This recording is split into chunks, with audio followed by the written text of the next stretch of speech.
ছোট ছোট শিশুদের হাতে পাঠ্যপুস্তক তুলে দেওয়া হলো নবদিশা একাডেমি স্কুলের পক্ষ থেকে।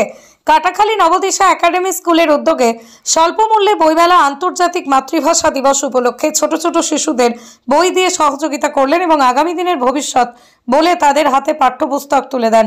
আজ থেকে এই বইমেলা প্রায় এক সপ্তাহ ধরে চলবে। এখানে ছোট ছোট ছেলেমেয়েরা আগামী দিনে ভালো জায়গায় পড়াশোনা করতে পারে সেদিকেই লক্ষ্য করেই পাঠ্যপুস্তক দান করা হয় এই মেলার বিশেষ আকর্ষণ। প্রদীপ সরকারের রিপোর্ট, হিঙ্গলগঞ্জ নিউজ।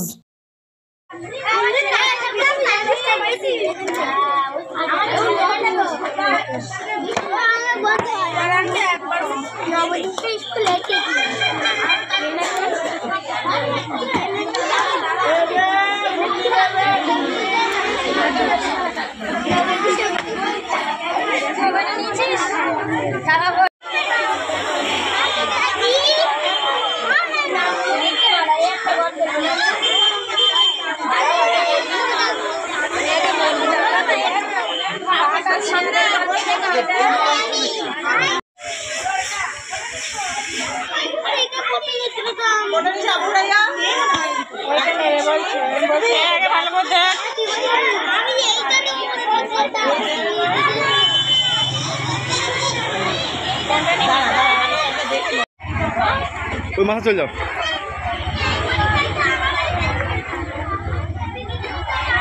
তোমরা কি আজকে বই মাঝে বই কিনলে? ওরা বই কিনেছো? ভাল লাগছে বই কিনে? হ্যাঁ, তুমি কিসে পড়ো? তুমি কিসে পড়ো? বইগুলো তোমার পড়তে ভালো লাগবে তো? তোমাদের বন্ধু কি এখন প্রকৃত বন্ধু? আমাদের প্রকৃত বন্ধু বই। যেখান থেকে স্কুল তৈরি হয়েছে সেখান থেকে আমরা এই 21শে ফেব্রুয়ারি উপলক্ষে এবং বাচ্চাদের মোবাইল ফোনের আসক্তি দূর করতে এবং বইয়ের প্রতি আগ্রহ বাড়াতে আমরা এই বইমেলা আয়োজন করি প্রতি বছর 21শে ফেব্রুয়ারি উপলক্ষে। কতজন থাকে এই বইমেলাতে? বইমেলা প্রায় 100-150। কতদিন ধরে চলে? সঙ্গে বাচ্চার মারা, বাচ্চার বাবারা প্রত্যেকে অংশগ্রহণ করে। আমাদের এই বইমেলা দুদিন হয়, 20 তারিখ এবং 21 তারিখ। খুব আনন্দ পায় ছেলেরা বই পেয়ে? হ্যাঁ, খুব আনন্দ পায়, খুব।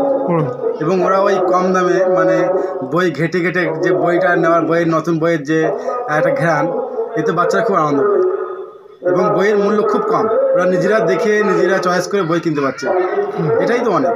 কাদের তরফ থেকে দেওয়া হচ্ছে এটা? এটা আমাদের কাটাখালী নবদিশা একাডেমি স্কুল থেকে প্রতি বছর আয়োজন করা হয়, এবছর হয়েছিল।